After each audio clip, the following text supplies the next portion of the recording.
अब परमात्मा ने एक लीला करके दिखाई कि यदि तुम सच्चे भाव से मेरे पर आश्रित रहोगे और इस ज्ञान के आधार से तुम लगे रहोगे तो तुम्हारी मदद ऐसे होगी। वो लीला करके दिखाई थी। कबीर परमेश्वर जी इन नकली गुरुओं की और इन नकली मंडलेश्वरों की, नकली गुरु ब्राह्मणों की और नकली काजी और मुल्लाओं की, नकली माने जिनको अध्यात्म ज्ञान नहीं है, उनके अज्ञान का पर्दाफाश किया करते थे कि ये तुम्हें गुमराह कर रहे हैं, ये नाम जाप के नहीं हैं, ब्रह्मा विष्णु महेश ये अजरो अमर नहीं है, और ब्रह्म तक की साधना से भी तुम ब्रह्म लोक में जाओगे, फिर वापस आओगे, तुम्हारा जन्म मृत्यु समाप्त नहीं होगा।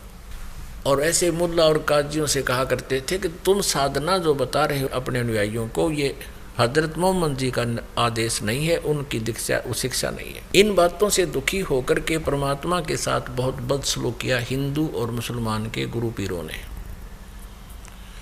उन्होंने सब हथियार अपना लिए, बदनाम उनको करने की चेष्टा की, जान से मारने की चेष्टाएं की, उनके सामने ऐसी कंडीशनें रख दी, वो भी परमात्मा ने पूरी कर दी, फिर भी ना माने। तो पुण्यात्माओं, आखिर में उन्होंने क्या सोचा, मिलकर हिंदू और मुसलमानों के नकली गुरु पीरों ने परमात्मा कबीर जी के बारे में झूठी चिट्ठी लिख दी पूरे भारतवर्ष में। इन साधु संतों के डेरा में कबीर नाम का जुलाहा काशी में, और एक भंडारा करेगा, सभी को बुलाया है, और 3 दिन का भंडारा होगा, और प्रत्येक भोजन के उपरांत यानी सुबह और शाम खाना खाने के बाद एक दोहर देगा। दोहर होती थी बहुत बढ़िया कंबल खेस होया करते, दौर यानी इसकी हाथ से बुने हुए होते थे कपड़े पहले खद्दर के, और वो बहुत अच्छी होती थी, बहुत कीमती होती थी।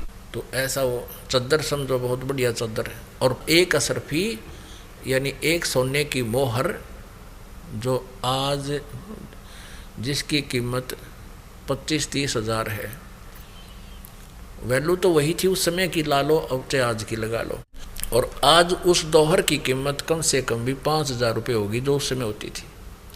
तो एक समय में इतनी तो तुम्हें वो भेंट देंगे, एक दोहर और एक मोहर असरफी। इस लालच में सारे मंडलेश्वर अपने सभी शिष्यों को सबको लेकर पहुंच गए, 18 लाख व्यक्ति।